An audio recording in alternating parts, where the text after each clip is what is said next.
It'd be nice if I was actually there. Morning, everybody. How you all doing? It is Saturday, June 20th. I am in fabulous Las Vegas. Came out to support Rodney. More details to come with that. And next week, we'll probably get into some today, but next week will definitely be a hell of a lot deeper than this week. Got to silence my daggone phone. Um, Father's Day, so I wanted to wear my jersey. No, it's not a Knicks jersey. This is a New York Lincoln Giants jersey. It's another Harlem team. It's a Negro League baseball team, and they played at Olympic Stadium. There was one in New York back in the day, just to let you all in Harlem specifically. So I got to represent. Anyhow, um, if you saw the opening ceremonies for the library. I want to make sure that's not too much light. We will talk about that today. If you didn't, we'll talk about that today. If it is too much light, I'll get somebody else's opinion. It's kind of dark in my room. There's not really a place that I can go to get some good light. I apologize. I'm getting distracted.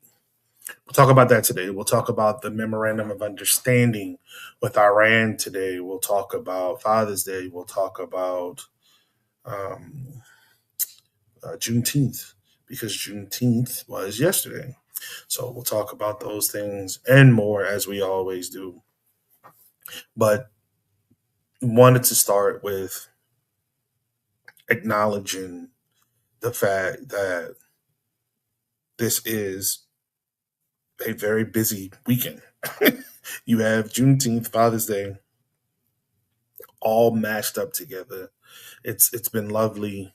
I came out late Thursday, actually early Friday. My damn flight was delayed. It was some really bad weather that came through, so my flight was delayed and whatnot. But been running away from Rodney most of the day yesterday, and finally caught up with him on purpose at the gathering yesterday at Mariposa. Uh, Again, this was not something that he knew about. I popped in on purpose on the low to be of hand and of service during this weekend because I know it tends to be a busy weekend for him and his world. But not only that, it's Father's Day weekend, and there's a personal anniversary of his that's coming up, and I'm not going to be able to make that. That's going to be next week Friday, and next week Friday I'll be going in for surgery, so that it just didn't work out. So as I told him, I was like, this was the only time to work out, and it worked out rather well because it's Father's Day. It is Juneteenth. That's a win-win, no matter how you slice it. So it was it was it was good to be blessed with the opportunity to come out. I'm definitely enjoying it. This is one of the few places, if I don't tell his ass that I'm coming, that I can actually relax. Because if I tell him I'm coming, it's no relaxation, none whatsoever. And still, because of the time difference, man, 5, 6 o'clock, my ass is done. I stayed up late last night. We did some running around. I went to dinner without him.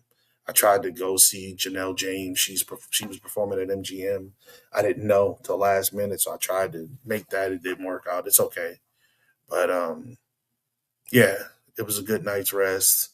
Um, Dog freaking tired I was when I finally hit the pillow.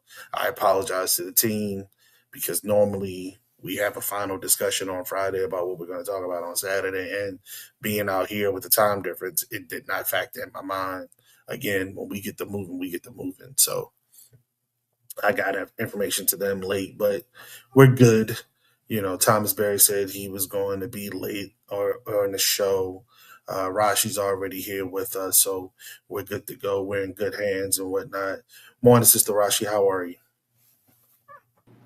I'm good. I've been doing my granddaughter. I done sat here and did at least 2 days with OGD, and me and her done ran up and down and painted and made shit on the table and listen to music and dance.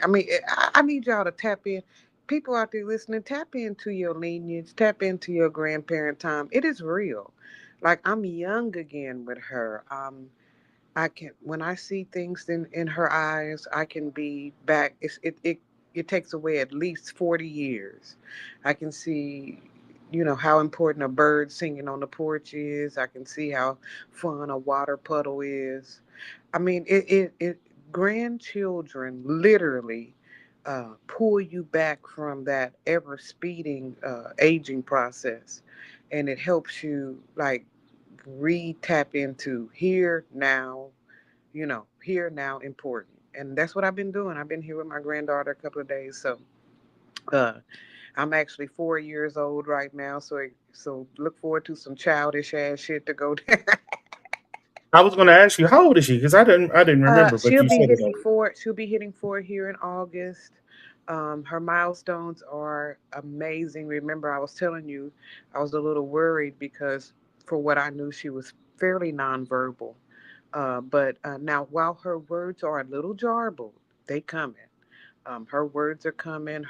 And if when she can't get you to hear what she's saying verbally, she'll grab your hand and take you to the source and point, and she is actually a teacher already. She has trained me to know that little lies is French fries. Little lies is French fries. So when I ask you what you want to eat, and she say, "I want to hear little lies." I know now that those are French fries, and that means everything to me. Like I can That- learn Swahili, I can learn Spanish, but can you learn the gibberish of your grandchild? You know what I'm That's what's saying? up. That's what's up. Okay, that's what's up. Yeah, man. It's So I have a 4-year-old and a 3-year-old. Not around them nearly enough.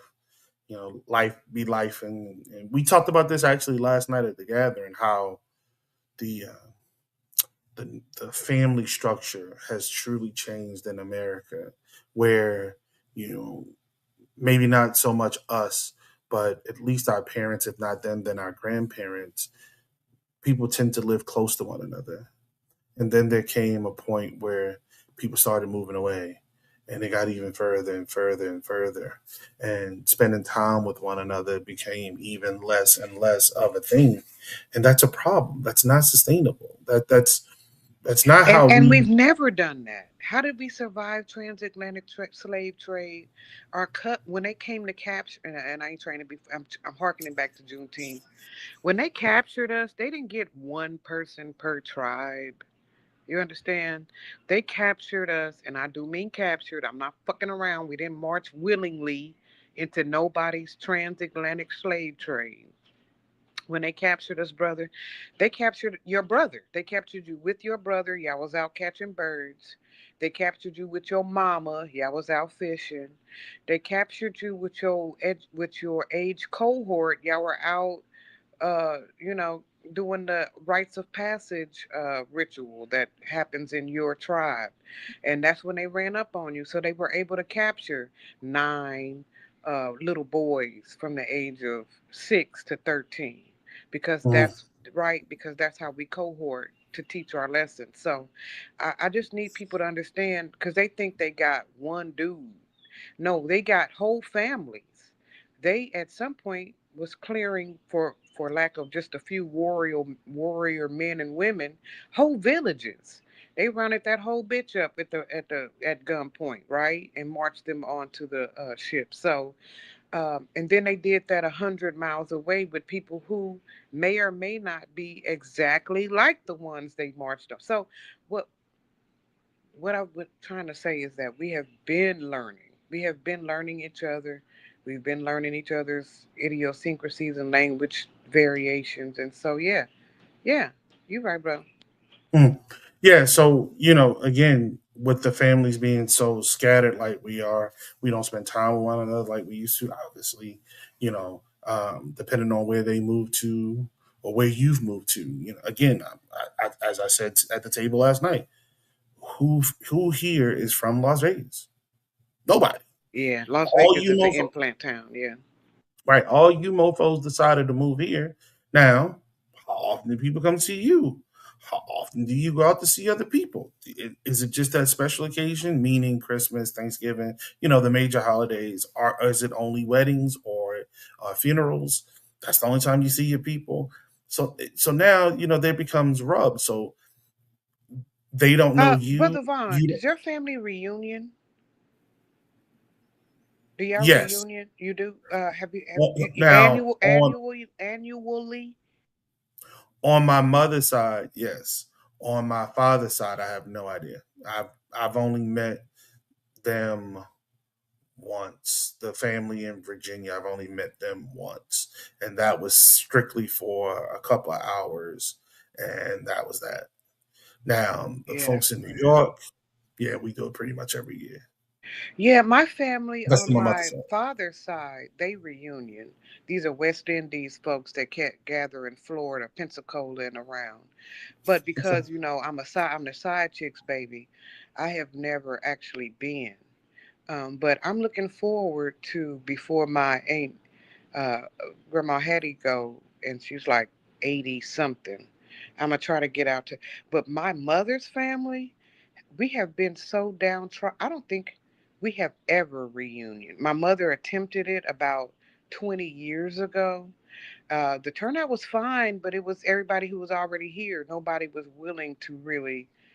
We only had two families show up who were not from Missouri, who are not already here, and so Right. it's a something. But that's what's supposed to happen. If you're listening, y'all supposed to get together every two, 3 to 5, every two to Well, four. for my father's side, I'm very persistent on reaching out to anyone with the last name Vaughn, be it spelled AN or just N, because I see it as a way to potentially put together some pieces. I don't know if I ever shared this before, but I have a great uncle whom just left, and nobody knows where the hell this dude went to. Nobody. He never reached back to the family. Nothing. He literally just rode out one day, and I've always wanted to find that piece. Not that it may not be a good piece, but I've always been curious about that piece. Like, where is he? Where did he wind up going? Did he start a family? Does he have a family? Did he keep the spelling of his name with the A? Did he drop it? You know what I'm saying? I don't know. So I've definitely been bent on trying to find him. All right, put a pen, write a note on the side real quick and say that we need to do a genealogy episode. How to, how to find your people. You know what I'm saying? Because that is Juneteenth. What's Juneteenth? What did we do when they emancipated us? We went and found our people, right, Lee? Correct. Now, remember, Juneteenth isn't just about emancipation for us. That's more about emancipation for the slaves that were held in Texas because of the greed of America and American white farmers. Because, from the balcony of that hotel in Galveston, Texas, read the proclamation of freeing of the slaves. But that came 2 years after everybody else in the nation knew and understood that they were free. So, um, to your point, though, even there, yes, it did begin with folks looking out for their relatives, trying to find, literally walking to find their folks, trying to put their Right. family back together. Right, to reunite their family. One facet of Juneteenth that always struck with me is because I love to see where the money resides. Right, whatever. Follow the money. Follow Follow the that money. motherfucking Follow money, the money. baby. You follow that money. You find revelations in following money that you'll never find by genealogy or common goodwill. When you follow that money, you see. You know why I can read? I can read because he earned his pension, right? Hmm. They killed him in the war, and he signed documents saying that it's because he didn't have nobody that he knew of. And I just keep saying he because that's how predominantly the army was back then. Correct. He gave it to the Freedman's Bureau, and because of the Freedman's Bureau, they built the school. And then when they built the school, they put a teacher in there, and boom, black teacher legacy begins with this ideology that even my money when I'm dead is gonna do liberation work. You hear me? Hmm. I do. So I do. so I just love uh Juneteenth. I know most people say, I have at least three scholar friends who say this is a hoax holiday, that we are, um, that we're celebrating ourselves. Okay, you want to blast this tag? Leave this tag You know what I'm alone. saying? Yeah, you act like you ain't never. You act like you didn't have a hat with the tag on the side. I know you Oh, definitely the kind of black man that had the brand new fitty with the hat tag on the side. okay. Okay, now So, so hush up. Leave that man tag alone. All right. So why do I love Juneteenth? It's because it's our it's my Christmas. I ain't trying to be funny. It's my Christmas because I'm not Christian. So I don't mm, actually believe in the white man in the chimney. But I do truly believe that black folk can see the future. Like we have our mitochondrial, and I don't get mad. Come on now, I'm finna bust the science down. Just hold it for a second. Our mitochondrial DNA holds historical reference. I know what I just said. I know what I mm, just said. The actual coding, the universal coding for us mitochondrially holds her. It holds her. That first her, the she, right? I call her the she. They didn't call her everything, but I call her the she. All right. And so when we get to remembering all that and we start talking about how I got over and we start thinking about that I mean, they whip this on our paycheck now, but they used to whip your actual fucking back. I don't know which one is worse. I honestly don't know because they got me. FICA got my ass in a chokehold. But what I want to tell you is it is fantastic to know that I'm not beholden to who? There's nobody finna mount me. Okay? There is no one mounting my daughter or I'm right here with them. I have four lineages. My mama, me, my daughter, and my grand we're still together. Nobody saw value in how beautiful my daughter was and sold her to Thomas Jefferson. You understand? mm. And no one is currently teaching my granddaughter how to reach inside a cotton bowl so that she don't get her finger edges Prick. ripped up Yeah. by the prickly. You understand? No one is Mm. teaching my granddaughter, even though I feel like she still should know. You got to learn how to work that land. I ain't trying to be funny. That's that historical reference. You got to know how to work the land. But no one is doing it by whip. No one. There's no driver man. And Mm. so I am just so happy to be here now, even though because of how I get down, educationally, I feel my great great great grandmother. I feel her rowing that hoe. I feel her pulling them weeds. I feel her back. My booty back hurt right now from her bent over. The booty back, brother Rodney, is where the booty meet the back. Anyway, my I feel it. I have historical reference. I know when that sun get to beaming down on my head, I know to pull that rag and put it on my head. I put a hat on because my grandmother or great grandmother or she wouldn't have made it with almighty sun beaming on her. She knew. She had historical reference. So I just Right. thank you, brothers. I love Juneteenth. It is my Christmas. I do. You went low. I got $300, You brother went low. Jonathan. Huh? I'm right here. There I you go. got There you three go. hundred. I got $300. I'm about to spend, and that's mean something. They took my summer. That's my summer check. Because I'm fine there. Anyway, I'm finna go spend that. I'm finna spend. I Okay. got pulled 300, and I'm gonna spend it with. I'm gonna look at their eyes and see if they black like me, and give them that money because that's what it's about. It's about what's my money for in my living years and my demise. In my living years is to patronize people who are sharing my vision in the moment. And in my dying years, if I don't have enough to build a legacy for my granddaughter, at the very fucking least, right? I Right. can bequeath what little pennies there are to, and that's one show. Please put a pin in this. If I'm a dead rich black person, who get my money? If my kids is rich or whatever, right? Mm-hmm. Let's start talking. who get dead black people's money because they don't know who they everybody coming up crooked. So who should be getting my money when I'm if I strike it rich, Lord, please don't let it happen. If I get the money, that's right, don't let it happen. Money is scary. Oh, you ain't seen Cursed by the Lottery? We'll talk about that later.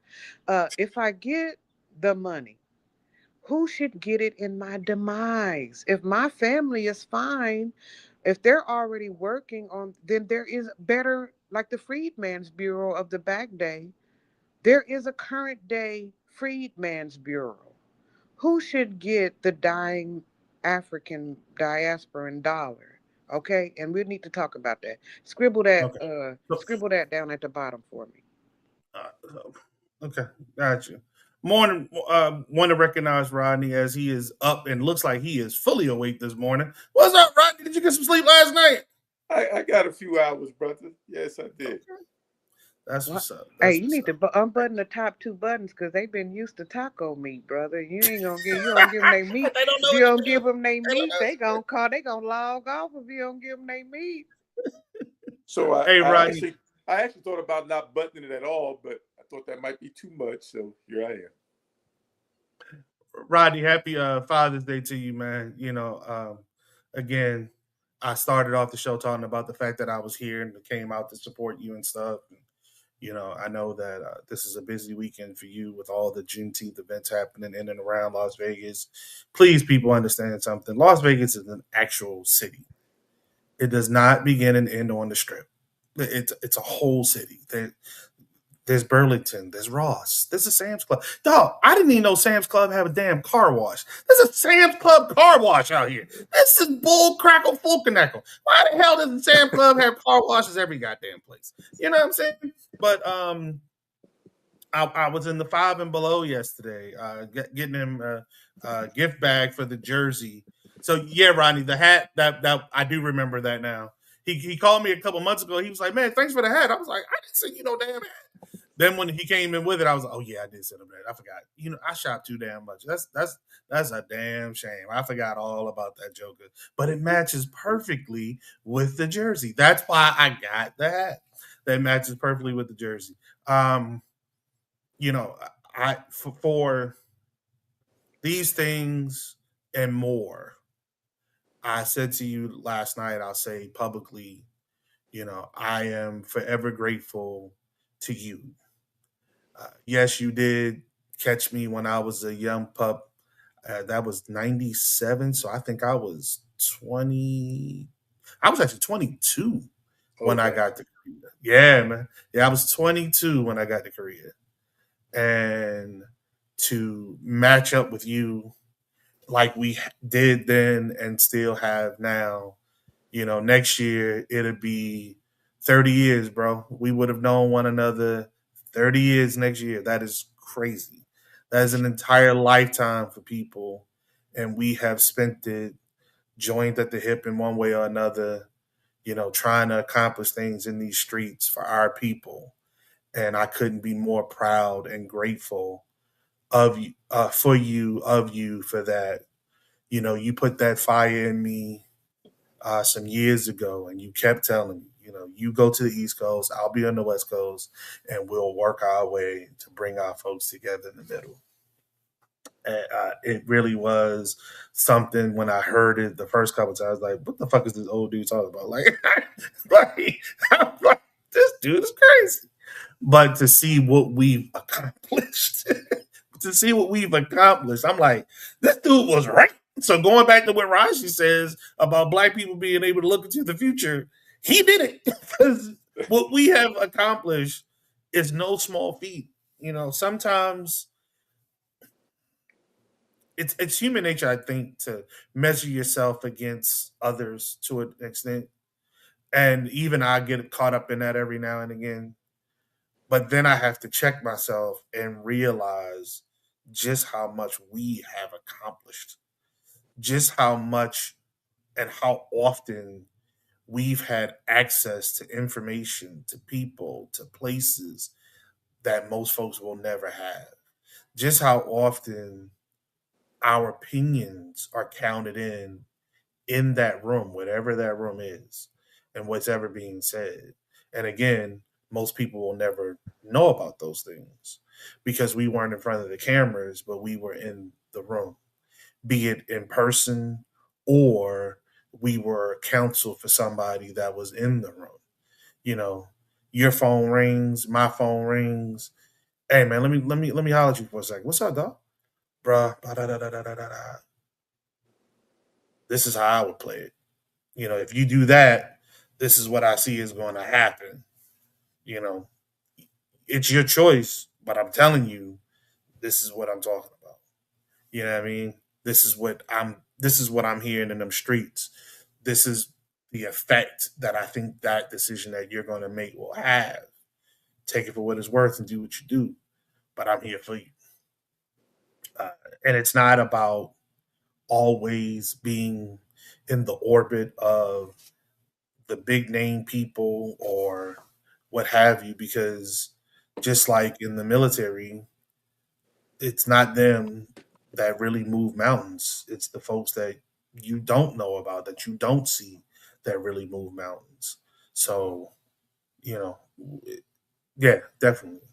Thinking about that from damn near 30 years ago and seeing it now in actual time, knowing whom I've run across, knowing whom I have access to, knowing who you run across, knowing who you have access to. Yeah, man, it is mind blowing for real. You've said on more than one occasion that there are people that tune into us week in and week out because they get the news in the manner in which they can really actuate it. That is acceptable to them. It's palatable. It's whatever. Brother Jamar is on right now. Thank you, sir. Happy Father's Day to you as well. Um, but that's real.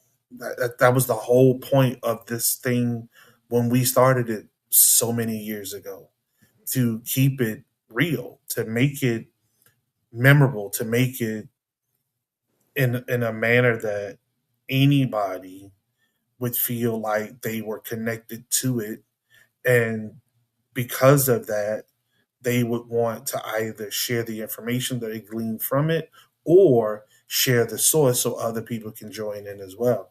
The reason that we have this format, the reason that we have the banter the way we do, is to make it feel like you're talking to your friends. That is the reason that we do what we do the way we do it. And again, you can get caught up, you being me, can get caught up about measuring myself or what we do against other folks. Or I could sit back and say, it's a very good feeling when someone calls me, when someone sends me a note, when someone texts me and says, Dog, your show was great today. I didn't know about this, that, and the third. Oh my goodness. Or man, I learned so much every time I listen to your show, every time I watch your show, every time I'm on your show. That that's a win. Like I feel like freaking Superman, to be honest with you. It really takes me to another place, man. So when people ask about how's it going, what's the sorry about that. I thought I turned this damn thing off. What's the future outlook for it? I tell them all the time the same thing. It's going great and the future looks bright. You know what I mean? Because I ain't gonna stop until the clock expires and I have nothing else to give. And I ain't there yet. I'm not there yet. There's too much information. There's and information is power, right? So again, I start from where I started at. I started with the news talk station in Baltimore, Maryland, WOLB, part of the Radio One family owned by Miss Kathy Hughes. And our slogan for our station was information is power. I truly believe in that, without a doubt. And I think that when folks are given the opportunity to actually have all the information, they do what they're supposed to do with it. They actuate it in a manner that usually is beneficial for them and the folks around them. Some people, it goes in and goes out. Most people take it, strain it, and move with it. So that's why we're here. You know, where Brooklyn at? Where Brooklyn at? Where Brooklyn at? What's up, guy? What about the what about them Knicks? What 53 about them years. Knicks? What about them 53 Knicks? years. Man. 53 years. Goodness gracious. And see, I was a teenager back when I'm pretty sure it was Willis Reed's team who got that championship. And man, look at them now.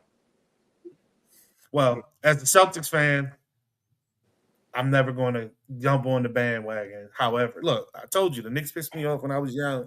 I didn't know no better, but I was pissed, and I was like, I'm going to support the Celtics, and that's what I started doing. I ain't jumping off the wagon. It is what it is. But congratulations to the Knicks. Hey, look at okay, electric. Did you see them people take to the The streets? city was crazy. You're gonna win the championship the same weekend as the Puerto Rican Day Parade. Come on, son. And This is pride and Juneteenth. Boy, that yeah. city ain't nobody in them apartments. All them you can rob all them See, people. It ain't nobody in any of them apartments. hey, see that was their mistake on allowing it to be the week of Juneteenth. They had to do it. So hey, more power to them. Appreciate them amplifying Juneteenth and go Knicks. And go New Uh, York. New York needed it. Like honestly, not much positive has been being said about the city other than Ramadami. Ramaswamy was doing his best, but you can't put it all on one dude. Let, You know, not only not Robert Mondani. Mr. Mazdazis. He is doing the best he can, but you can't make one man. He can't be Mr. New York. It ain't no such thing as hey, Mr. New York. But because you got too many facets, every and see that's what people don't hear. There's only two or three secluded nations that are not represented in New York. It's because they don't leave the island or they don't hmm. leave that area. But every other nation in the world is in New York. Look, Everybody. my mayor's Muslim, my bagel's Jewish, the Pope is still on our side. Hopes of brother. Knicks in five. All So right, all to right. your point, Rashi, yeah, you're absolutely right. It is there's nothing like the city during the summer. Like let's be clear. Can you Let's be imagine the 100% money? clear. Can you see the There's money finna nothing. flow? If they don't make it into the black, if them motherfuckers are still in the red after this, I'ma just say it's rant over. Because it's the amount of money flowing through New York right now is perverse. Do you hear me? And Mm. so I'm excited for okay, now what? Now what? What does because I'm gonna tell you what it did for Kansas City. It made them get so much money they got decided to leave. When Mm. you went, I can do better. Ain't that what they do, brother Rodney? I'm rich. I can't live around you po niggas no more. Well, Well, they've been well, doing that. uh, well, a couple of things. Lee, when you said New York in the summer, I know it wasn't legal most times, but the first thing I thought about was Hydrant. a Johnny Pump. Opening up a Johnny Pump, getting that soup can, holding it, shooting the water. Yeah, the That's hydrants. Yeah, yeah. Well, absolutely. yeah. For you folks, hydrants. For us, Johnny Pumps. And you know, That's a new one. I never heard that one before, but that's what's up. yeah, brother. That's hydrants for Johnny Pumps. You get that can on that Johnny Pump. Get that water Shave that going, mug down, get it man. nice and smooth. Brothers get the music going. Somebody pull out the grill. There's no place that does block parties like New York. None, And when the Knicks none. won, it was like a citywide block party. That's what I was like, man, the whole city has erupted into a block party. And yeah, memories of my childhood, memories of Willis Reed and the team back in the day, it all came back to me. Yeah, I was like, you know what? We got a mayor that decided to tax rich people. And there's a whole lot of rich people in New York. That means there's a whole lot of people with money who wouldn't have had money. There's some people with some benefits now that wouldn't have had benefits. And I thought, New York just made a comeback, and people didn't know it until the Knicks won, and that's when people now are starting to look at New York and seeing, wow, New York, it's not the same New York as 2 years ago. Yeah, not at all. Not at all. And thanks Um, to Mr. Mondalandi. Mr. Mondalandi has stood up in front of them people and he told them, and I'm glad that no, because it's a little volatile. I love New York, but it can be a little volatile. It's got everybody. So, but he done kept himself safe and there are no true riots in the street talking about you gonna pry my money out of my dead hands. Them people, them oligarchs, not quite what they call aristocrats, crats are ready to dump some of that money so they can keep that the shit off that diamond. hmm. And you right, brother Rodney. Camaraderie. But why do the Knicks got to do it, right? Why the Knicks? I mean, not knocking the Because the Knicks. I'm Giants not ain't knocking the Knicks. I'm not knocking the Knicks. Please don't get to sending bombs to my house, people. the I'm not knocking. Giants ain't. I'm just asking. Uh, why would it be a sport event that bring people in the street? Willingness literally breathe each other's breath in because I'm seeing them crowds, them COVID crowds. You heard me? I ain't trying to fuck with you. I ain't trying to. I sound like such a downer Debbie, but they willing, right? Mm. Uh, but it's for the Knicks, man. Come on, but why not for? Is there nothing? Is there nothing else besides sports that can rally us this way? Because the last time I saw it was what? Well, they don't even give it for gay pride. Like, what do we get? Who can get us in the streets breathing each other's breath like that, other than sports? I don't know. Well, that's not true. Because ICE did a pretty good job of getting New Yorkers in the streets, yeah. chase, chased them out, and then when they got the jersey, they called back to apologize. So that and the Puerto Rican Day Parade is huge. Like that is massive in the city. Still, the Thanksgiving Day Parade is huge. Harlem Day is huge. Like Harlem will show up, but it's not even Harlem Day anymore. It's Harlem Week. So that is huge in the city. I think that sometimes if you're outside, you only see what you see because the cameras are there. Most New Yorkers do not go to Times Square. That's fucking tourists. Let's be clear. We are not going to. If the New Yorkers in Times Square from the city, let's be clear about that too. 9 times out of 10, they robbing you. They're not going to see the ball drop. That's just not what we do. We stay home. We already know what's going Oh on out there. man, It's crazy. It's cold. It's way too many tourists. No, it's just not done. It's just not done.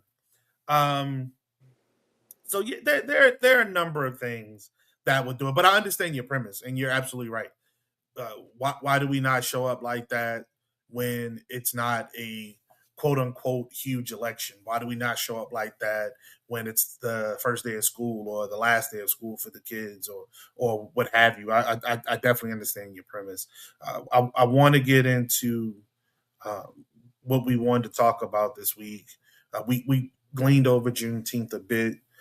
Let's attack that first, and then go into the mess that was made with the memorandum of understanding in Iran, and then polish it off with the beauty, the pageantry, the lovely display of tan suits in Chicago for the And opening. before we go, I'm asking for about a 10 minute portion there where I'd like to discuss the interface of Black Death and retail. Absolutely, absolutely, it's not a problem. Um, let's go into Juneteenth. So again, as stated earlier, Juneteenth is commemoration of the liberation of the slaves in Texas. So roughly 2 years after the Civil War, that's not true, it hadn't ended, but roughly 2 years after the Declaration of Independence, you know what? I'm tired. Roughly 2 years after Lincoln declared the slaves being free. Emancipation Proclamation, brother. And thank you, Emancipation Proclamation. Appreciate you, sir. I'm a little tired of getting my facts twisted. Um, Union soldiers went into Galveston, Texas to announce to the slaves still being held in Texas, that they had been freed. This actually again happened from the balcony of a hotel, and when it happened, folk, as we said earlier, Rashi, started trying to find their people, and um, as they did throughout the country, many folks were able to unite. Some folks never found their people. Maybe Rashi, this is where the side baby whole conundrum started. You know what I'm saying? Because if you couldn't find your people, that didn't mean you had to stay single. Maybe you found a lady that couldn't find her people either, and then you started having kids together, and you started a whole new daggone family, not knowing that your family may have been six more counties away or one more state away, and they started a family. Somebody. This is why I think it's very necessary for black folks to talk about their people when they meet one another, because you never know where those trees or those branches may have crossed up on. But anyhow, uh, what time could must have been that day, to be honest with you, and just how sad do you think folks were on that day when they found out 2 years later that they were free? Like, what you Sad, mean? This is 2 years in the angry, making? This is some bull angry, crackle fucking knuckle. Hmm. not sad, enraged, Yeah, infuriated. yeah, absolutely. Like, there's some bull frackle cracker knackle, but them white slave masters wanted those harvests to be done. They wasn't gonna get out there and do it, so that's what they did. They kept them folks enslaved. You know what I mean? I always say the Texas slaves are different kind of breed, for real, for real. I mean, just think about that, man. That had to be horrible for folks to continue to endure when they didn't need to endure it anymore, because they in effect had been free for some time. But nevertheless, the holiday came about because of that. The day it happened was June 19th. So it was a celebratory day, and it's continued. The holiday started in Texas for the most part. It's not for the most part. It started in Texas, and the celebrations just spread out, spread out, and spread out. It was really, really, really a Texas thing. Then it became a Southwest thing, and then it became a more of a That's the exploded throughout misnomer, the and nation. I want to stop you right there because Jubilee Day is has happened well beyond the Texas borders, and so what we need to start thinking in our day in our mindset is the linkage between Juneteenth and the idea of something called Jubilee Day. And Jubilee is beyond Texas. And I want you to know Texas was so important because that's where we up north from Rochester going up to Nova Scotia was one of our escapes. The other escape was down south to Mexico, and our passageway that was most safe was through Texas. So it was essentially a stopgap. You don't have to run anymore. We have secured it even so that not only don't you have to work for this crooked neck punk motherfucker, I'm sorry, Mr. You don't have to work for Massa anymore. You also don't have to run. You don't have to run. And I think that is something I have not seen significantly uh, analyzed within our literature. The idea is I no longer have to leave. It's mine. It's mine. Some of this is mine. Some of this is Mm. ours, sisters. And that's Juneteenth. Some of this shit up in here is ours. And not only is it ours, we gonna get the benefits and the see celebrating Juneteenth ain't about barbecuing. It's about reparations. Our reparations package isn't tied in Juneteenth. Go ahead, Brother Lee. I'm sorry. No, I wasn't saying anything. I was agreeing with you.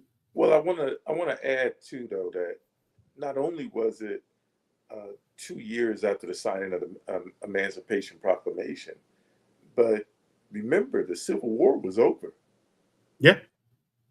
It was not just 2 years after the signing of the Emancipation Proclamation, but it was also the fact that the Civil War had been over for over 2 months before they found out. So those slave owners in Galveston, Texas, kept their people enslaved after they had already lost the war. Right. That's what they don't hear. That there let me break it down, brother Rodney. There was a motherfucker on a horse, and he had some rolled up pieces of paper with cursive on it that a motherfucker had wrote over and over again. The people who he was bringing it to may or may not be able to read. So the motherfucker with the paper had to be able to read. He ran down, got it wasn't that many. They had to go to the military because they couldn't find a whole bunch of readers in the population with goodwill, willing to read the motherfucker right. So they put Mr. Johnny Do Good, who can read, on a horse with a couple of other men. Because if you got the only piece of paper saying stop that shit, they gonna put a hole in your motherfucking head. So Mm. Mr. I can read white man, do good a white man, had a whole bunch of motherfuckers who may or may not agree with me. How about that? The military is weird in them days. The people riding with you may not be riding for real with you. Rode down town to town, town to town, to the church, because motherfuckers didn't have no city hall for real. They had to go to the saloon. They had to go to the church, and then they had to tell the church to call a town hall thing. And they met up still at the church, the town hall, and he stood up with the paper and he read the paper. He said, "You motherfuckers gonna have to do what? Totally up in your way of life and let these motherfuckers free as of effective 2 years ago." Mm. As of Mm. effective 2 years ago, Yeah. bruh. And if I'm a slave serving water in the back of that motherfucking hall, with Massa just got told that 2 years ago I was free, he better not go to sleep tonight. Not tonight. Tonight is a up night. Okay, because what you say now there? What I'm so sorry, sir. What you say now there? You said 2 years ago? Okay, Yeah. so now what we talking about is we told a bunch of people with money, aristocrats, that they cash cap was no longer valid as per American mandate. Yeah. And then what? We left somebody there to make them do it. We left it to what? The church to see it through. We went farm to farm to tell each black person what we do. I mean, this is the part of the Juneteenth story I Well, think I wish we had a movie on, because riding down to one farm at the very, very tip, what was that? Not Shreveport. I ain't saying it right. It was Galveston. Galveston. Riding all, and it's beautiful. By the way, Galveston is beautiful, y'all. Riding down to Galveston, which is important Where because the hell you been in Galveston? I Galveston had is not dragged my. beautiful. It is. It was nice. I went to the beach. It was calm, Okay. seagulls. It was fine. It was fine. It was a little Mm. hood, but it's fine. But that's not on the way to Galveston. They told other people this was not a straight shot to Galveston. You understand?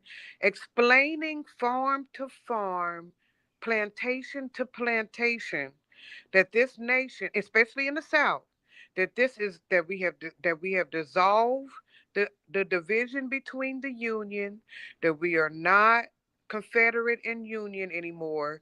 We are the United States of America.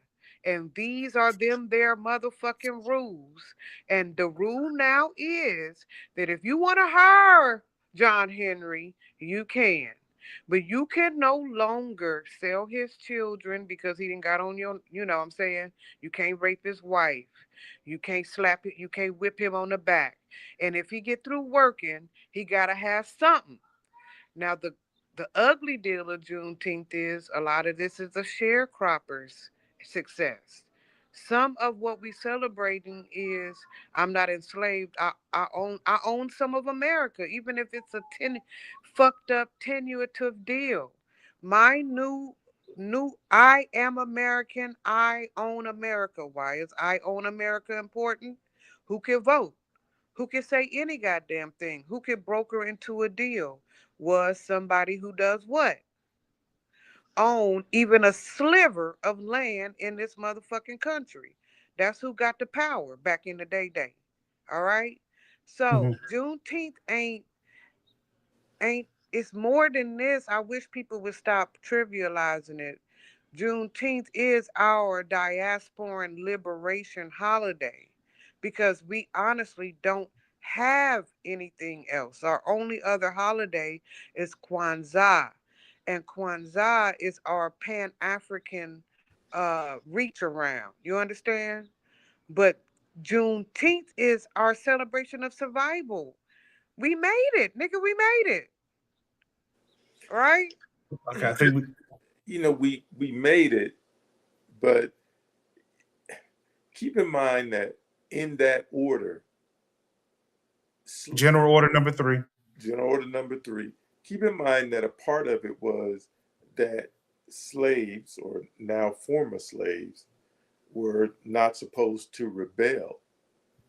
Also, that they were supposed to go back to their plantation owners and basically ask for a job. Yes. They were told not to congregate and not to expect welfare to go to work. So you've been enslaved.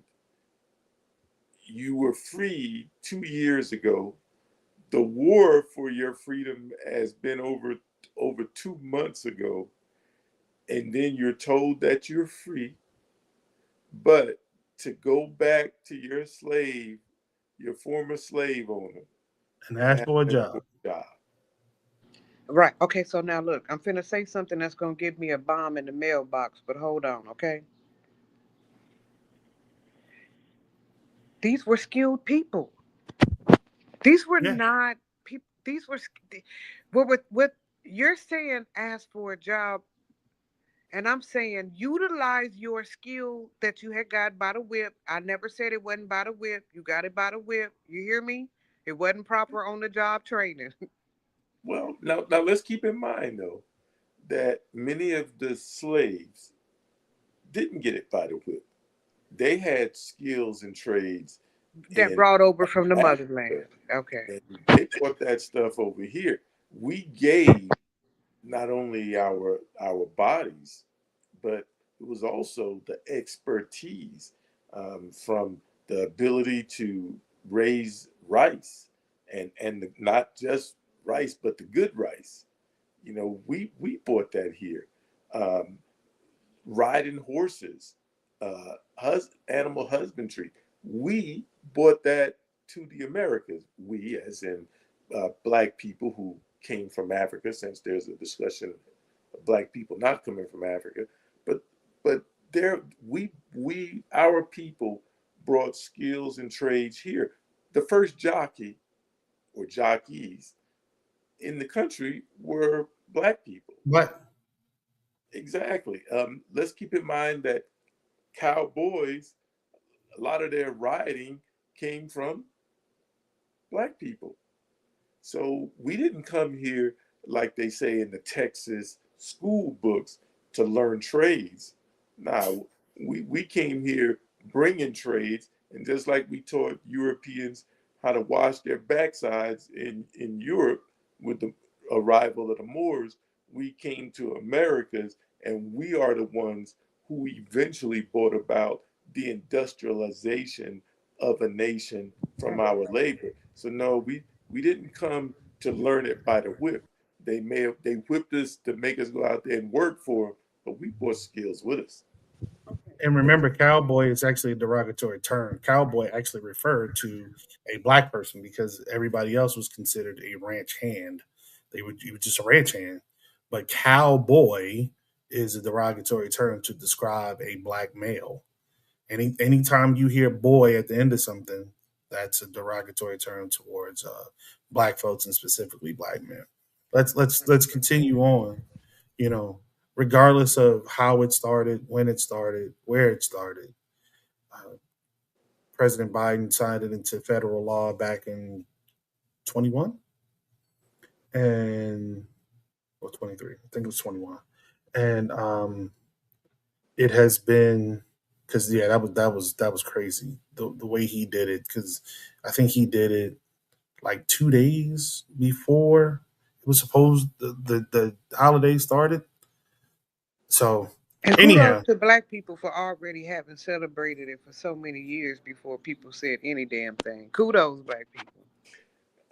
But well, in that, let's keep in mind though that Juneteenth was more of a holiday in the South, correct. um, uh, and it was. I remember when I first started doing my radio show, and I would talk about Juneteenth, and many of the people from Las Vegas came from that part of the country, but most people didn't really know about Juneteenth. Most people in America and most black people didn't know about Juneteenth as it is. This is something that had a snowball effect from those people talking about it and us pushing it, just like we didn't get our freedom by sitting around waiting on somebody else to do it. This holiday came about because we pushed that issue and made it come about. I was right. It was June 17th, 2021. I had to check my facts. I thought it was 21, but I wasn't 100% sure. Yeah, June 17th, 2021. That's when the holiday became officially a government observed government holiday.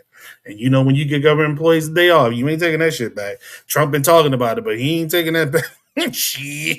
Negroes still gonna and white folks too. They be like, man, it's a day off. I'm taking my ass to the crib. Day They ain't off gonna happen. and money spent because people are out here spending money on food, the clothing, the apparel. Our culture is the number one export of this country, and Juneteenth being a holiday, Africans celebrate Juneteenth, and rightfully so, because of the connection that they are discovering in many cases, not until they come to this country, what happened to us. So, yeah, Juneteenth is a special day. Of course, Lee made it even special by by showing up last night, and it added some pop to Juneteenth because really, Lee said that was a time when people went to reestablish connections with families, and Lee's like the brother that's in the far country that came back or came this way, and I got to see him last night. So we had our uh, we reunited too. So Juneteenth was a perfect day for something like that. There you go. There you go. Um, Anybody got anything else on that before we move So what into do our we random? do? So we about actionable behavior, right, Lee? So Yes. what doth one do for Juneteenth? All right, Spend here you money with black go. folks exclusively as best as possible. Come on. And well, I guess that finished it all. Okay, I was gonna Yeah. say eat black food, wear black No. clothes, wear your Jackie Robinson uniform with your black hat, wear your leave that tag out to let it know that it wasn't thrift store. You can find that motherfucker at the thrift store, bitch. Anyway, uh, But you know what, Sister Rashi? Here's you something make though. sure that you go black business small. The smaller the black business, the better. Just long as it ain't the dope man. You know what I'm saying? Yeah, But we're gonna be the dope man alone, but no, you hit it on the nail on the head. I think is this is a great time to have a reinvigorated discussion about reparations, especially as the Orange was going to give $1.776 billion of taxpayer money for reparations for the all people right. on So one this is what I want six. us to do. I want us to So look at whatever the hell he wrote up for them, and wherever he put insurrectionists, I want us to put niggers. So look, find the plan he wrote up to give them reparations, right? And then scratch out they name. You ever found your divorce online? You can find your own divorce pamphlet online. And they say put your name right here because divorce decrees is fairly universal. So whatever package y'all he used to get them insurrectionists $2 billion, just download it and erase their name, and where it say billion, put the T. well, in a part of reparations, it's recognizing the harm that's done. That is actually a part of, we can talk about money and a bunch of other things, but a part of it is recognizing that harm was done. There, a part of reparations is also an apology for that harm that's done. So that apology part has never happened. Clinton But and did it, I but don't think it Trump. ever will happen because if you apologize, then you're saying that the people that were wrong deserve better. I think America's position is we don't deserve better. That's why we have never gotten an apology. Yeah, but I, Lee, never had it can be a short period because I never thought we would have a Juneteenth holiday. I never thought we'd have a black president. right. So we those things that we never really believed we could have, or after we believed we could have it, and they did so many things to prevent it, they went back to believing it wouldn't happen. It happened, and so I think that's what you have to have is the belief, is the hope that it can The hope. happen, because then you will work towards it. And think I made a video last night, and I hope Lee, especially you, I hope you get to see it I because saw it. okay, because it was talking about you. And at the towards the end of the video, I talk about going to the ice cream parlor and wishing, I was talking to some white people, and I said, this is a holiday for some of us.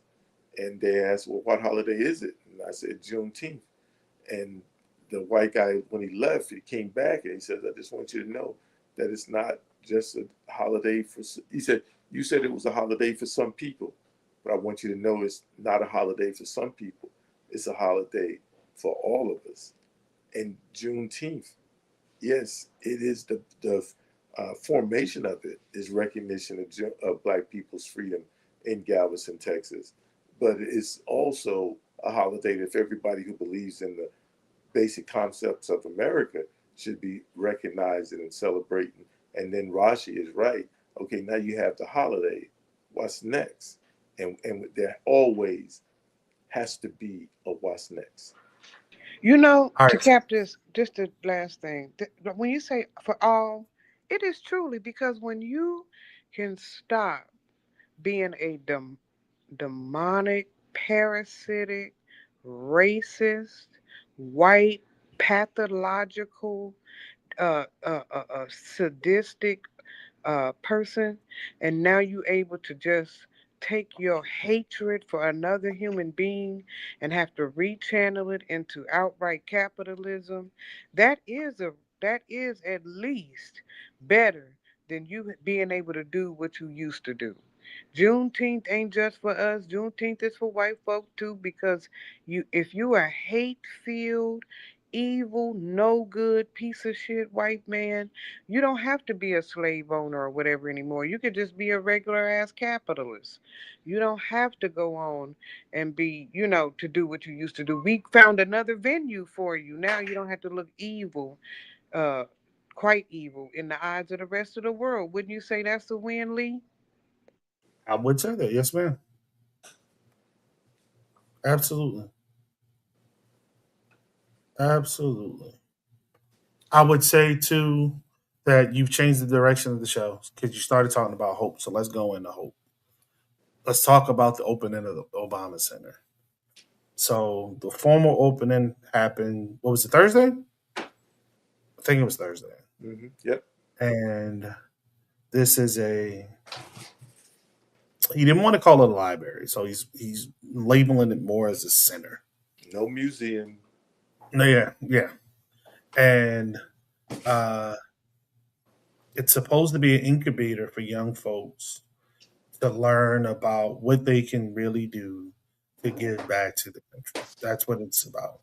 There's actually a public library in Chicago City, City of Chicago, public library inside of the Obama Center. Um, the lineup of folks that were there was off the charts. The speeches, spot on. I think yet again, this was a love letter to America and to the world when we're looking at tyranny being pushed upon us by this current administration and the world, when you see such glowing hope, such high standards of individuals, the meshing of the youth, the experience of the elders, the openness of the Obamas in general. I said this last night, in a week in which the Iran Memorandum of Understanding should have dominated the news. The news has been dominated by the opening of the Obama Center. This is definitely a slap in the face to Donald Trump and his cronies, his minions, sycophants, as Rodney loves to say. But it was necessary.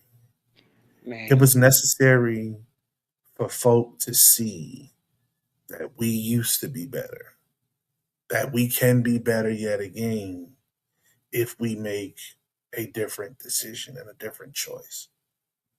It was as close to the feeling that I got when seeing that man run for the presidency that I've felt in quite some time. He is a hell of an orator. That man can tell a story. He is very good at storytelling. But the thief of the show, in my personal opinion, was his wife. The message that she sent to him was very heartfelt. Not only did he hold back tears, but I think she held back tears as well as she was telling the story. If you look to their children, they have grown so much.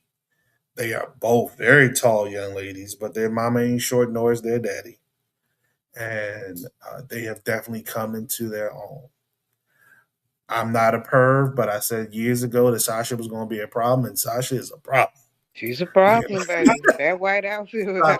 I said she out Sasha here is looking a like problem. Jasmine Sullivan, playing them games. Quit playing. What? Sasha is a problem. I said that years ago. When she was like 12 or something, I was like, man, I You know, think Sasha honestly, gonna be a both of problem. those ladies, they have forged, and I want to say their own lives, They've they've done what? filmmakers, and I don't.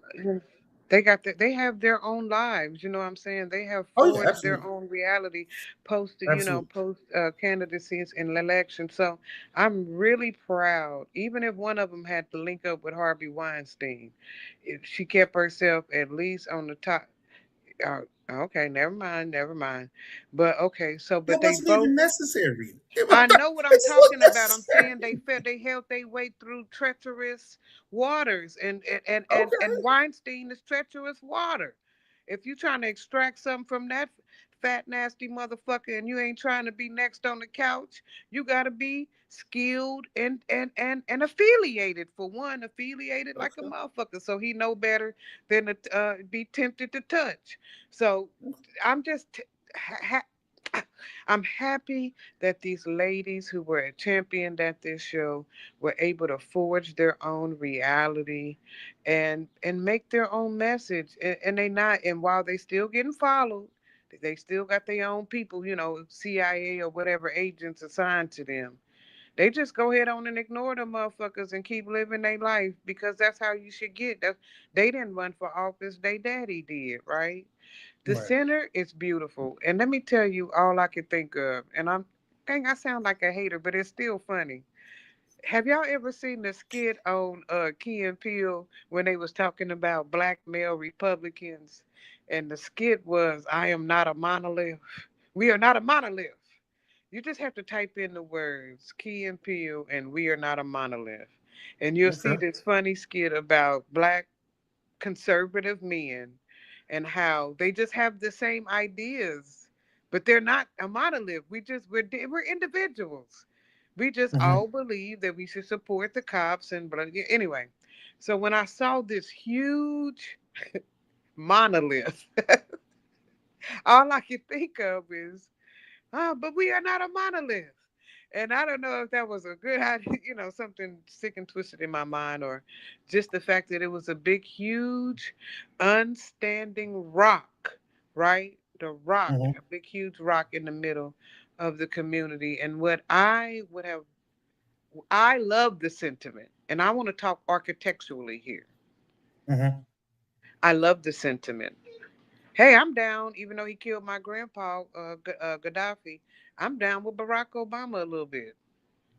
But when you start building in the middle of the community, it should be, um, especially when you got the kind of dollars he had to allocate to it. It Hmm. should not be a big ass, huge ass rock. I did not like personally the the that it was a rock. I would have preferred something more organic, something more. Even if it was a rock, I would have preferred it look more. I don't know. It just did not, to me, feel. It felt German. It felt like German or Eastern European architecture. I do believe when you speak into black people, a big ass, huge ass, gray ass rock is not. It's not our aesthetic. And I believe that money should have went maybe still to a black architect. I'm pretty sure it was probably a black or something like that architect, but Hmm. to something that's, because it's in the middle of the South Side. Am I right? I mean, it's in the South Side, Yes, right? on a Okay. 19-acre spread.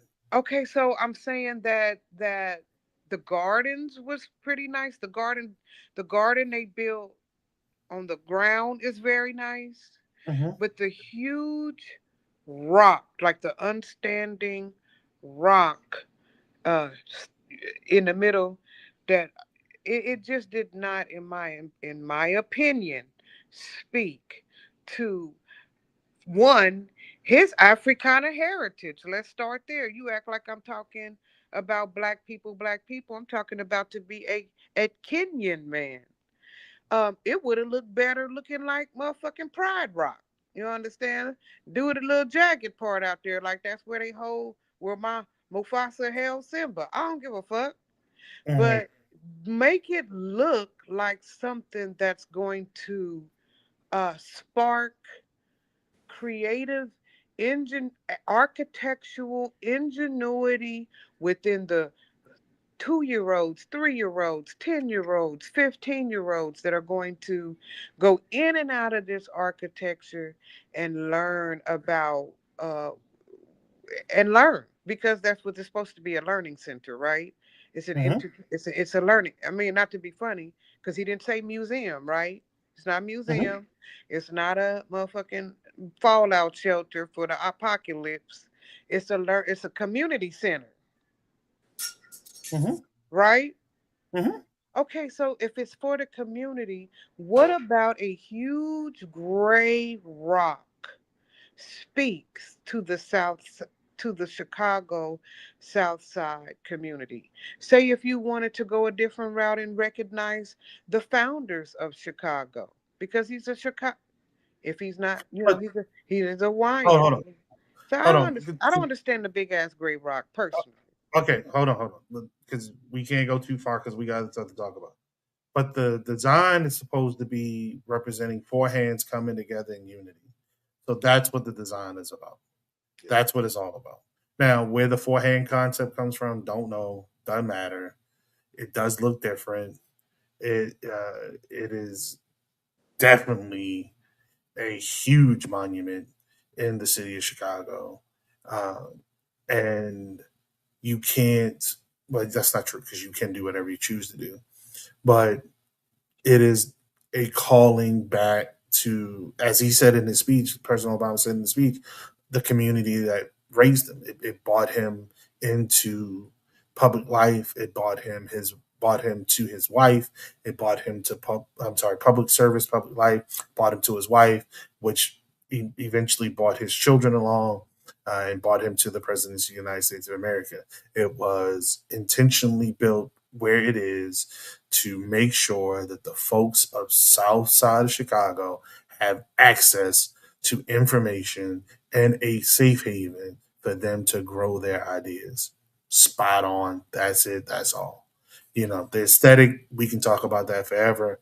The intent is right on. It's spot on. It is wonderful to see that place. And um, I am blessed because I should be there in a couple weeks for the NAACP convention. I'm going to look to get some tickets. I know it's going to be crazy as hell, but I'm going to try to get a ticket to go while I'm there for that. I know, right? All them black folks all of a sudden at one time come and everybody and their mama gonna be at that piece, but I'm gonna try to get a ticket to go, and maybe I'll nudge Brother Barry for some access because, uh, hey, he's a part of the NAACP in the Twin Cities. They may have bigger access than I got. I'm gonna try to do it, but I'll go the um, the media route as well. I'll do whatever needs to be done to get in there while I'm there. But that's neither here nor there. Lee, I also wanted to say Again, this about the structure. One of the reasons why it is a rock is it's making a statement that we are here and we're not leaving. When you read up on it, it says no, this is supposed to be here for symbolize 500 years. Well, we've been in this country enslaved for how many years? And mm, this is showing we're going to be here free and moving and doing for another 500 years. I thought that symbolism was powerful. Having the library in the building, especially as we celebrate Juneteenth, there was three things on average that former slaves and when they were slaves said they wanted in freedom. They said they wanted their legs, which was the ability to walk around wherever they please freely. They said they wanted the ability to take a nap if they felt like it. And they said they wanted the gift of words. They wanted to be able to read. They wanted to be able to learn. So he planted a rock. We shall not be moved. Harkens back to biblical times of when they crossed the Jordan. They planted rocks as a symbol. We have arrived. These things were done to us, but now we're coming into a new day. We're coming into our own day. I actually thought this symbolism of the rock was a very powerful statement of our resilience up to this point, but also our resilience as we continue to push this country to be more of what it's supposed to be. So the library piece, the ability to read and encouraging our people to read. I bring books to the gathering every week. A lot of people would not be reading some of those books, and in some cases wouldn't be reading at all if they didn't have a catalyst to read. I love the concept. I love the location of it. Yes, Chicago, founded by, the state, founded by a black man, and so he's planted. He's planted. We're here for good. We're not going okay. nowhere. So again, uh, this was a love letter to America and a love letter to the world, in my opinion. This was perfectly timed. Again, right before Juneteenth. So here it goes into the celebratory weekend. Uh, Total black freedom in America under I'm sorry, the terms of slavery. Now, obviously, we're still fighting for total freedom in the country because we are still treated differently than anybody else and everybody else. You saw that in the sentencing of the young man whom uh, was convicted of murder. The white fella, the white gentleman in Carmelo and Texas, Carmelo Anthony, yes, and the white brother in Texas. He took his life and he was convicted to life. Well, no, he had life, right? Yeah. Um, but the serial killer got life in prison. Now, how the hell you get life in prison for serial killing? You a serial killer, Ain't you supposed to get murdered? Ain't you supposed to get death for that? He's a convicted serial killer and he got life. How that work? Tyrone killed one person by mistake, and Tyrone got the death penalty. This cat got life. The shooting of the young child in Mississippi at the Walmart for suspected theft, shoplifting. 1 year old kid's gone from here. And I want to thank you for going there because that actually that comment leads me into what I would like to discuss Go for it. for today. And it's not going to take long, so please No, just you're fine. give me about a few minutes here. All right, so it's happening again. It's happened. This is a cyclical behavior, right? Mhm. The interface between black people and merchandise, right? Uh, what people have put as a what they call the manufacturer suggested retail price on an item. That's a thing. You have to watch the prices right to figure it out. But there's a price put on something based upon how much that item has been how much money it has take to accrue that item to, and then what is it worth in within the population, right? What is that Mhm. item worth within? And I'm trying to make that clear because some of the things that black people are losing their life for are extremely low MSRP value. You understand? I mean, Mhm. like most people would suggest, if you put it in front of them and they didn't speak English or they had not seen this, what we call civilized world, if we weighed a water bottle or a box of diapers against a child or a human life, they would say the human life, right, Lee? Mhm. Okay, okay. So I kept, when you keep giving, when something happens over and over, I say, what's happening here? Literally, right? That's science, right? What is happening in my mindset? Why is this happening over and over? And so that led me to do research on theft. Like what is it about theft in itself that is making people want to shoot black people, shoot people, black any people really, but specifically black people, without, so that they don't lose that item, that Mhm. inventory, right? All right. Mhm. So then I'm like, okay, so but the theft is happening. And how do I know? It's because I searched up literal, theft within retail theft. I just typed into Googly retail theft. And one of the things they were talking about is how, boosting, where my boosters at? Come on. Popping them tags, throwing it in the bag. That's the new song. I don't know if you know it. That's the new song. It's called Spin That Shit. You got to get with the times, Lee. Anyway, there's actual boosting where you go in the store and you grab the shit and you put it in the bag and you walk out. All right. Mhm. And then now and it has its own, percentage. In fact, they was talking about that. It's really not that much, really, believe it or not. While it's a lot, but it's about 18%. It's not even half. Like literally. All right. Most people just go in and buy their shit, Lee. Okay. Now let me Right. tell you where we popping. You already know where it's popping. You got to pull over the 18 wheeler. You got to find a way to hijack the inventory as it come in before it hit the supply chain. You know what I'm talking about, Vaughn. You gotta go wait till you take a pee at the truck stop, and then you take the thing and pop the thing in the back and take the inventory or whatever. That's the new true theft. And they don't even know what to do with that for real, Lee. They focusing everything on what happens at the supply chain. I don't, unless you know something I don't know on that end. What are they doing for when they steal it out the back of the 18 wheeler? Cause that's on the up and up. They've taken it off not just the 18 wheeler, they've taken it off the train. The train, Oh, that's old shit. that's old I, shit, right? that's how I got my first gun. We popped the train. I got my first gun by stealing it off the train. Okay. That's So, that's but old there, shit. but have you? But other than the dudes who are in charge of the train being safe, which ain't that many dudes, right? And you can get an 18 wheeler pop off at any Casey's, or what they call it, Pilot.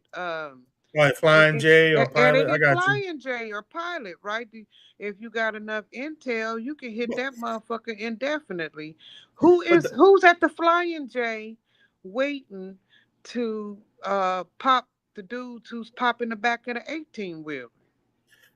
that's not as common as you may think. That's actually a little more It's com- on the up and up. look, This is what I'm look, trying to look, tell you from I'm, the I'm not. numbers. I'm not saying it's not. I'm not saying it's not. But when you give a driver his paperwork, it's called a bill of lading. Usually, the seal number is contained on the bill of lading. Drivers don't get paid unless they deliver the goods. Now, that doesn't necessarily mean they got to deliver it in full, but they need to deliver the goods. And most companies will not pay you if you show up with a seal that's different than the seal that was sent out, that you were sent out with. Now, there's always a way. I I've worked in logistics for years. I've been a part of investigations for drivers throughout my years. I the the third thing that jumps in mind off the rip was I had a dude that we popped with like $5,000 of Under Armour stuff, and this was just one damn day. He had been on that route for over 2 months. If we popped him with $5,000 in a day, how much had he taken in the 2 3 months that he was on a damn route? And it was one of those situations where he stopped at a store, so that's when he was able to open the door. He stopped, and as he was running stuff into one store, he came back. He was rearranging his truck, and as he rearranged, he took a piece here, took a piece there, and he continued to do the same thing throughout the day. And all he did was take it up front and put it in the cab with him. And at the end of the day, he had all the merch that he wanted for that day. And again, it was a piece here, a piece there, a piece here, a piece there. He wasn't stupid. He was What I mean by that was he wasn't too greedy. He didn't come in and take a whole daggone box. He would And just there take was no hateful person there to shoot into the cab of his thing to stop theft. What I'm trying to no. get is So, the interface between where we are losing our lives and where this this but that's all racism. That's just straight racism. Police should not be shooting at a moving vehicle unless the vehicle presents a imminent danger to somebody, and it should not be the vehicle of by itself. They should have to be in position for something else or with something else to present danger for that. But that's just a standard practice. Racism is you black, you got a car, now I fear for my life, so you give me another degree of fear for my life because I was fearful for my life when I showed up and you were black. So now it's another degree, and now I'm just, oh my God, I'm scatterbrained and I'm just going to kill you or shoot at you because I know I can get away with it because others have gotten away with it. But that's just racism because white boosters are around as well. How many times have they been shot in a car fleeing the scene? Let's be real. How when do we hear about this? When does this happen? They just get away. Again, the boy on trial for the murder of the United Healthcare CEO. He's still alive. Tamir Rice is not alive. one Sandra of Bland is not the, alive. one of the things I want I, to express is that while these people are not alive, they're gone forever, whether they had a personal insurance or not, or somebody had insurance on them or not. The actual merchandise is already insured. Not yes, only is the merchandise insured, it is double insured. Let me tell you how it works. The store has its insurance as an operating business, and when these stores file their taxes, they are able to file something called a Schedule A Form 1040 with an itemized deduction under the umbrella of the NR. When you do that, you can write up to 10% of whatever's wrong or gone in your business. You understand? You but can write, shrink, huh? but shrink, which we're talking. That's what it's called in the retail side. It's called shrink.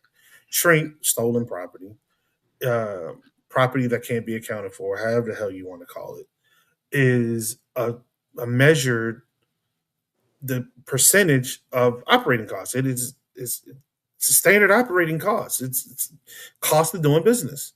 So not only are they doubling short, I'm not going to dispute any of the facts that you just spit out, but they're tripling short because let's well quadruple if you will. It's already factored into the P&L, profit and loss of the business, period. But not only that, the markup on the damn product. So you're talking about a $2 item that you're selling for $75 and someone lost their life over a $2 item because that's all it cost you. And I'm talking about from manufacturing to movement to advertising, it costs you a whole $2 for this item that you're selling for $75 to the product. So it's not worth it. It just ain't worth it. Now, that's not to encourage people to go out here and start stealing a boost and so on and so forth, but let's be honest about Okay, it from but Lee, the corporation side. Go ahead. knowing what you know, when I come through and my baby don't, this ain't what happened, by the way. She had bought them diapers, by the way. But anyway, I come through with my baby. I ain't got no diapers. You can take a fucking picture of them diapers, Lee, and let me walk out, right? Mm, And write it off. Make you go and make a receipt for it, and you add it as part of your care package or right. whatever. You know, So we got to get to Iran, so we can't get stuck on this. But that's not how business works, and I understand it because business still needs to turn a profit for the shareholders, which in turns make sure that those at the top, in the middle, and to a degree those at the bottom get a share of that profit in the form of raises, expanded business, so on and so forth. Um, so that's not how that works.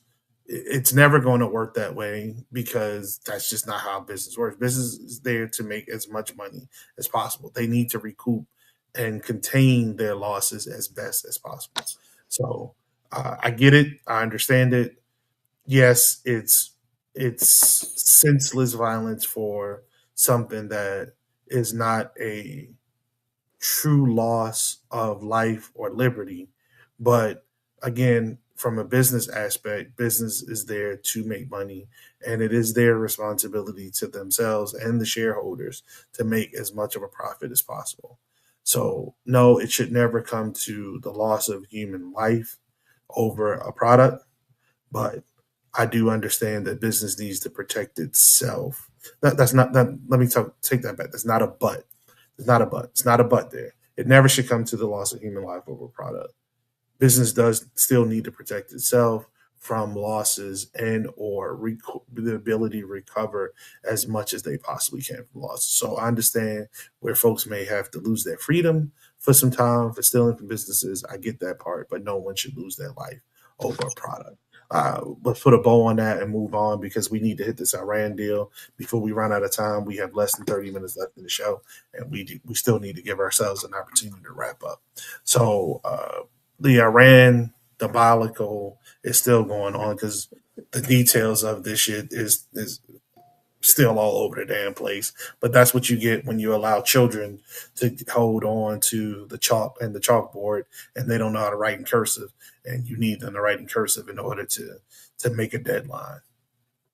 But we do not have a ceasefire. We have a memorandum of understanding. I've never heard of a memorandum of understanding in any peace deal ever in my life before. But hey, what you gonna get when you let the clowns run the show? So this is what we got right now. JD Vance was dispatched to bring this thing home. It was not Secretary of State Marco Rubio. Uh, and jokingly, Trump said that if it goes wrong, he'll blame JD Vance. If it goes right, then he'll take all the credit. Uh, don't get me started on lack of leadership from this dude because it is on full display more often than not. But let's run through this mofo, if you will. The memorandum of understanding declares immediate and permanent cease of all military operations against Iran, and it is inclusive of Lebanon. It requires those operations to be halted not only by the United States of America, but any and all of its allies. Israel. Um, it's a 60-day, I'm sorry, it's a maximum of 60 days negotiation period for a final deal to be come up with. The naval blockade is to end in full within the next 30 days. That's Iran's naval blockade, but the U.S. is required to remove all of its uh, naval surface vessels away from the Iranians and Iran. I'm sorry. Safe passage without charge for commercial vessels is to commence for the next 60 days without charge for 60 days. How much is it going to be when they start charging again after 60 days? Hmm. Uh, Regional partners with the United States are to take up the development and definitive mutually agreed upon plan for at least 300 billion with a B to rebuild Iran and economic development in Iran. All requisite licenses, waivers, and permissions needed for relevant transactions will be granted by the United States of We've America. been doing that. The, We always come back and clean up. When we bombed up Japan, we cleaned up after we still paying them to clean up with their 3-headed babies. We always go back and pay. That's the one thing. Hey, if you listening out there, we ain't shit, but we go back and pay them after we wreak mayhem.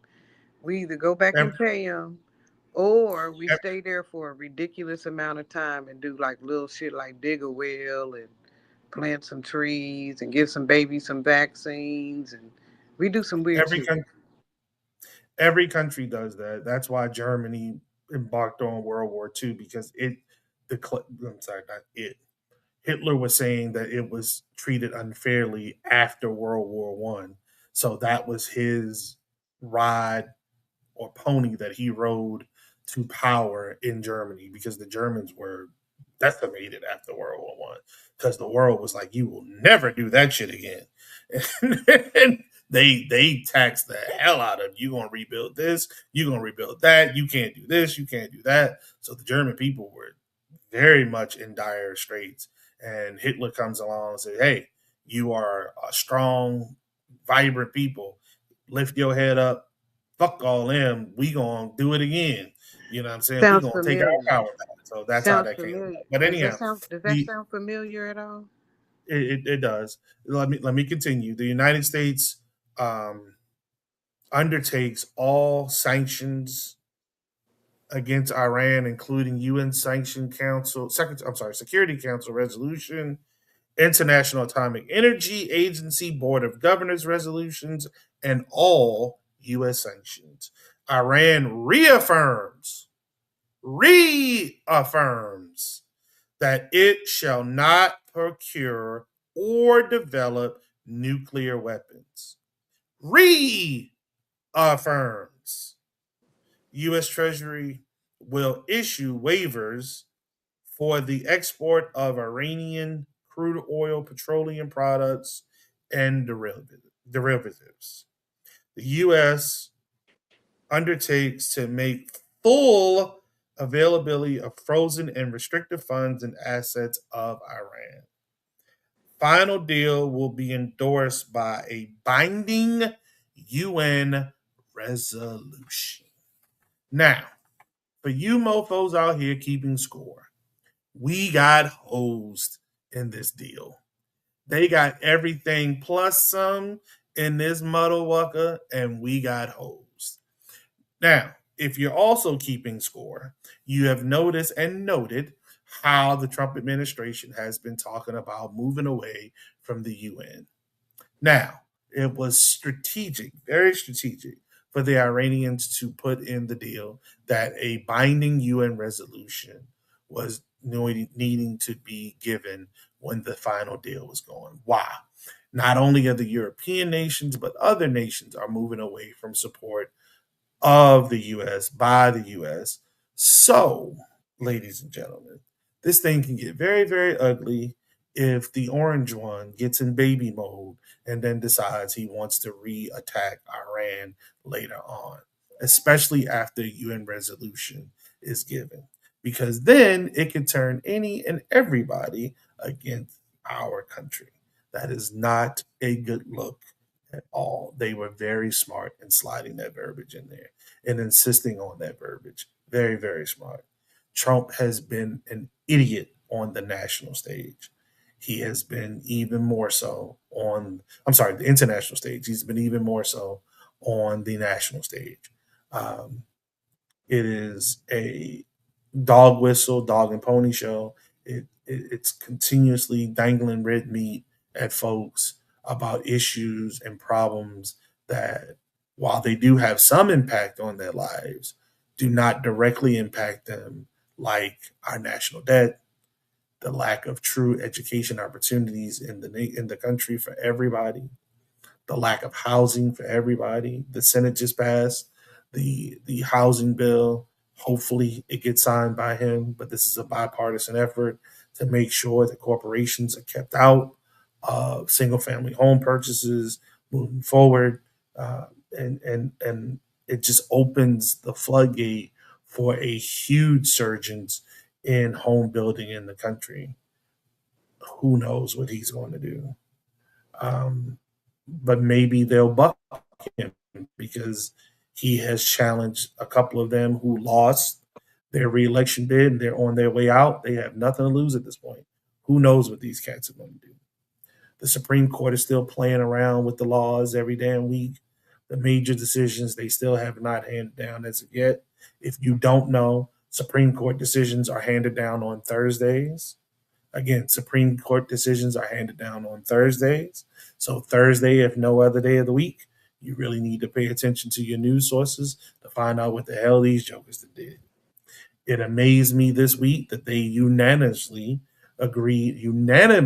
agreed that recreational drug usage does not prevent folks from possessing a firearm. However, they did, and you know as well as I know, it's very few things that these cats do unanimously, but that's what they Okay. did. I opt for a revision of my cold dead hands.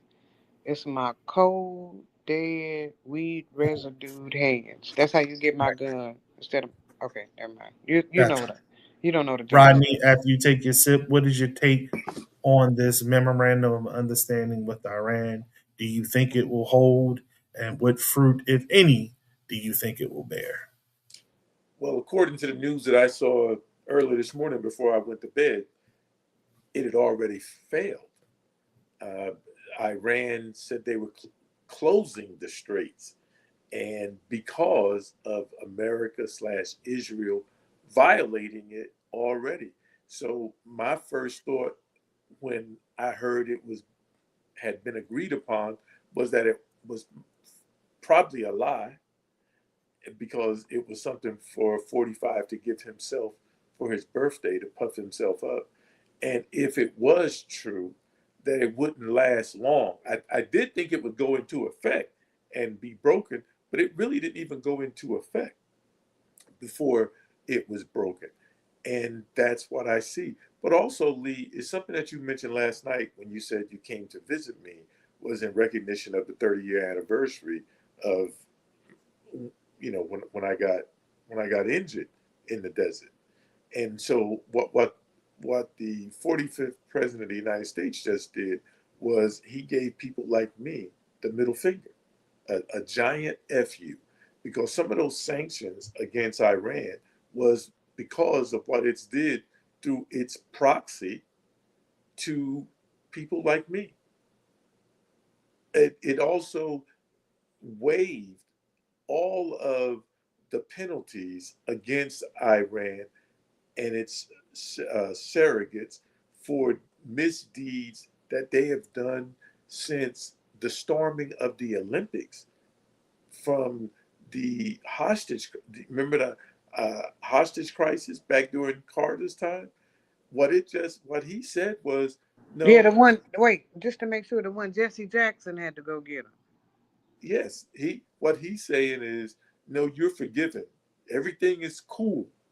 We don't. I don't care that you took our people hostage. I don't care that you bombed our people. I don't care that you sent terrorists and terrorized our people. That was all in the past. We're all fine now. We're moving forward. That's what that did. And keep in mind that he signed that at Versailles almost to the day of when Germany in the First World War capitulated and signed their surrender to the Allies, symbolizing 45 surrendered America to Iran. He waved the white flag and forgave them of all of their past transgressions towards this country and others. And those some of those sanctions were actually to pay the people from the Iranian hostage crisis because there was a judgment against them, as well as victims in the 9/11 fund. Those people, that a part of what gave that fund money was sanctions on Iran. And so he just took that money from the 9/11 fund, from the firefighters, the police officers, the EMTs, just everyday citizens that were there. He took that money away from them. I don't think that we understand the ramifications of what he did to hurt service members, first responders, and as we talked about the Knicks comeback, he gave a giant fu to them for 9/11 as well. So that's what I think about it. Not to mention there was 13 lives lost. There's over $100 million spent to prosecute the war that he said wasn't a war, that Congress should have done their job and taken the War Powers Act back from him. I think about all of those things that have happened because I think about the hundreds of people who have been injured. I think about the military installations that will have to be rebuilt or written off as a loss because of the attacks done on them. And look at the cost at the pump. It does those billions that we talked about. That's money that the government spent to prosecute the war. The billions that the people who were damaged by Hezbollah and Hamas that they won't get. But the $300 billion that we're going to give them. And just think about it. He says he would bomb them if they break the treaty or the MOU. So every time he bombs them, that means we're going to have to pay them more money to More money. to rebuild it. So there is no win in any of this. It's all a bunch of L's, and it makes the United States look like him, a giant baby who threw a temper tantrum. He said Barack Obama gave 1.6 billion dollars to Iran. He gave them cost us $1 billion per day in dropping bombs. But again, the cost is not just those things I aligned. The cost is in the care of those one day to be veterans who are hurt, and the cost continues every time we go to the pump to fill up with gas. You know, you talked about the installations, but the material that we lost as well. Not to put aside the cost of the human life, nor the harm. You said something last night that was spot on, which is we never come back the same, physically or mentally. Some folks you will see the scars. Most of us you will never see the scars, but there'll be stuff that we deal with for the rest of our lives that we just can't explain. And the folks that best understand it are folks that are just like us who have served. You know, um, simple things like I still always back into a parking spot. I have to back into a parking spot. If I pull in to a parking spot, my mind is crazy because I'm thinking about how am I going to get out? What, you know what I'm saying? If someone's going to block me, how do I get to my weapon? It's all kinds of stuff that races through my freaking mind. But again, these are things that you don't understand unless you've been in that situation. And we do not wish that upon anybody because these things are not, most people are not built for these things at all. That's why the few of us that raise our hands and choose to serve. But again, the vast majority of us never come back the same.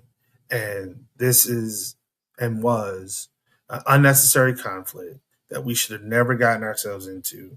But as I said last night, and I stand on this is grift at the highest level. Watch where these contracts go to when folks start getting these contracts.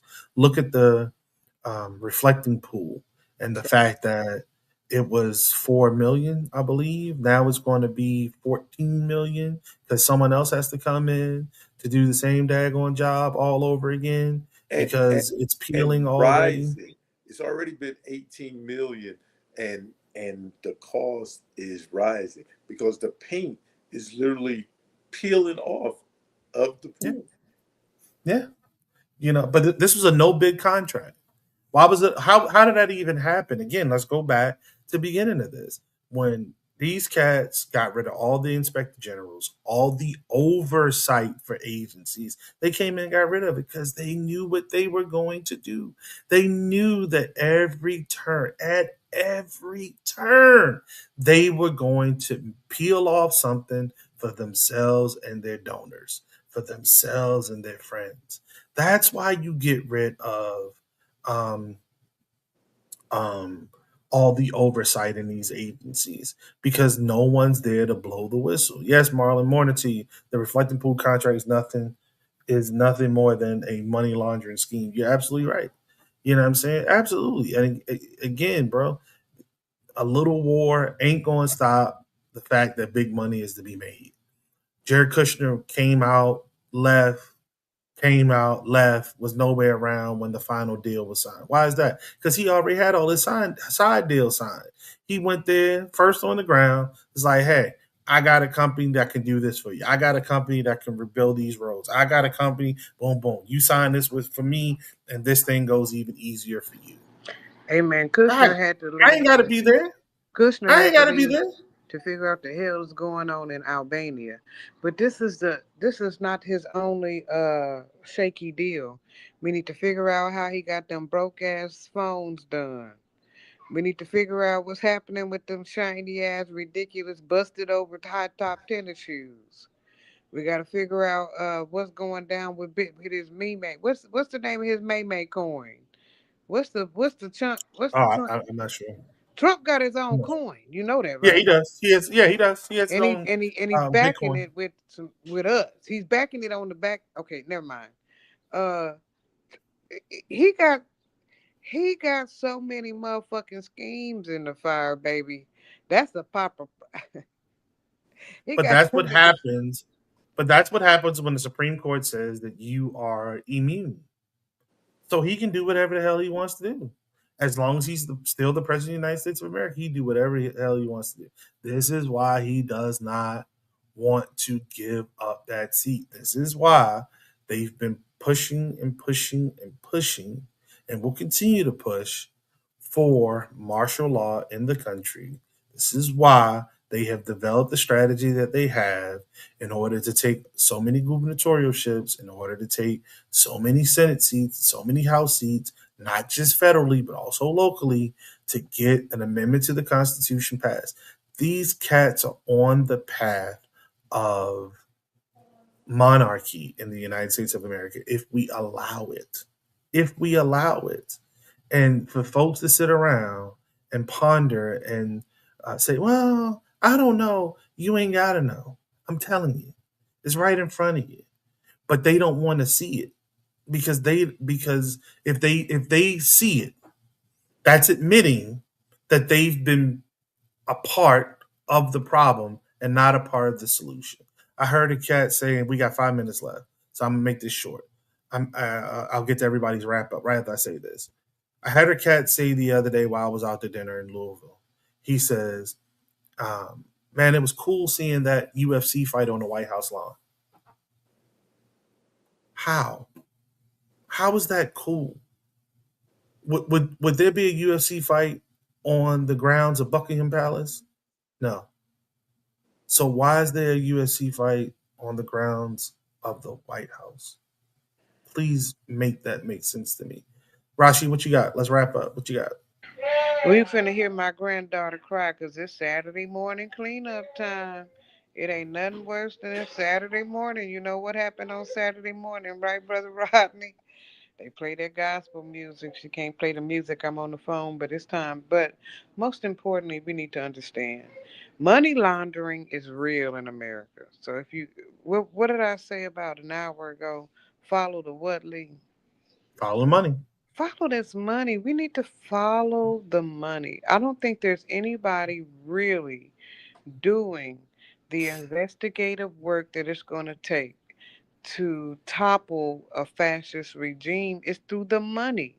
How did That's one of the ways we got your boy Adolf. How we get old boy Adolf? We followed the money. We said, how is he funding a youth boys camp in the middle of no fucking where? Oh, he's getting it from raiding the accounts of the Jewish people that he put into the concentration camp. Got it. So that is one of the war crimes he got. You understand? You have to follow the money. And what we don't do in America, we so scared somebody checking our little shitty ass Bank of America account. We don't want to look at them saying, well, what they're doing the best they can with a trillionaire, a goddamn trillionaire's worth of money. All right. So once you follow the money, Lee, we can topple this regime. We can figure out how they're funding these right wing pastors that do all this undercover incel work with the motherfuckers. I ain't trying to go there. I ain't gonna go too far. I'm just telling you, if you follow the money, you can see that whoever's making them goddamn shoes and phones, whoever's making the the coin that they're using to get into the UFC Right. thing with, however they paying a dumbass motherfucker to sit there and tell about Michelle Obama is a man, that money is coming from somewhere and we gotta chase it down. All right. Rodney, what you got? Hey, big shout out for Hope this week with the opening of the Obama Library. We had Juneteenth celebrating the freedom of us and how we can move forward. Big shout out for all the fathers out there for Father's Day. You know, we don't get much recognition, but our day is tomorrow. I hope that you can celebrate it and rejoice. Also, big shout out to friendship because if you don't have a friend, you need to get one. And if you don't have a friend like Lee, you need to find one. Big shout out to Brother Lee. Safe travels wherever he may go in the world. Well, my ass is sitting down for a couple of weeks at least. So let's be clear about that. Don't nobody expect me nowhere unless you cooking. And you got a sweet potato pie. That's about it. But in all honesty, happy Father's Day to everybody. Happy Juneteenth. We're gonna take the whole damn weekend. It ain't just one day. You know, stay on your square. Keep your eyes open. Keep your ears open. Be willing to learn something new. Be willing to listen. Quick to listen, slow to speak. You know what I mean? You'd be amazed at what you can hear. I want to thank everybody for their support in what we do and for what I do day in and day out. I really do appreciate it. If, as we say always, if no one told you they love you, we do. And a damn thing you can do about it. Family, until next week. Next week, I should be better and recover from my surgery.